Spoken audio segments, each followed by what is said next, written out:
Le volet religieux peut-être qui fait défaut, mais c'est culturel.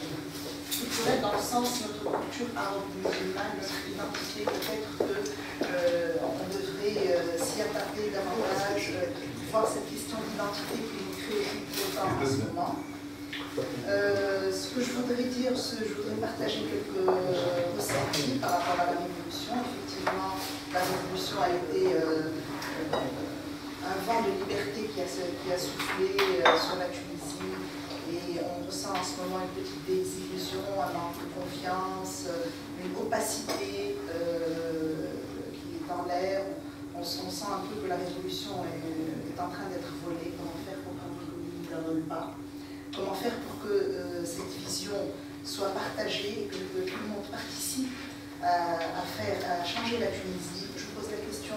Les jeunes ont joué un rôle fondamental dans la Révolution. Aujourd'hui, il y a une absence totale des jeunes, en l'occurrence à l'université. Kélim sûrement va nous en parler davantage, les jeunes et les jeunes étudiants.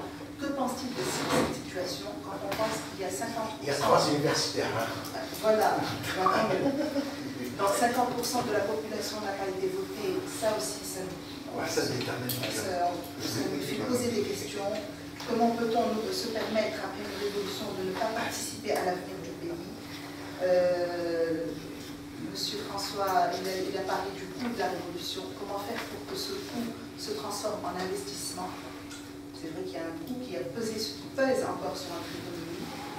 On espère que ce sera un investissement pour la démocratie, pour la liberté, pour la bonne gouvernance.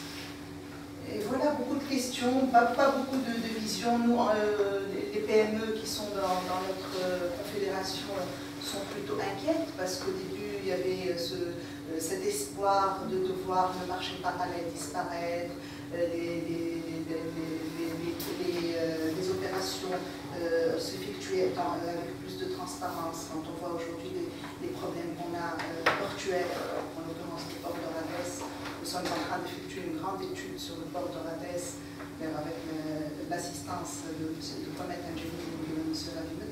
C'est une étude qui nous a été demandée par nos adhérents entrepreneurs, qu'ils soient importateurs ou exportateurs. Il y a un coût réel au niveau de ce port qui aujourd'hui constitue réellement le poumon de l'économie tunisienne, qui est complètement handicapé. On voit que les bateaux sont en rade, que les gens n'arrivent pas à dédouaner dans des délais raisonnables, les gens de la STAN qui résistent et qui font des problèmes.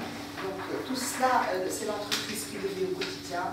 C'est des problèmes nouveaux. On a même vu voir après la révolution. C'est vrai que le port de Radès n'a jamais été vraiment vite, mais après la révolution, les problèmes se sont accentués. Donc voilà, pour revenir aussi à la question du marché parallèle, les PME se sont enthousiasmées au début de la révolution. Ils se sont dit que toutes les opérations vont être transparentes.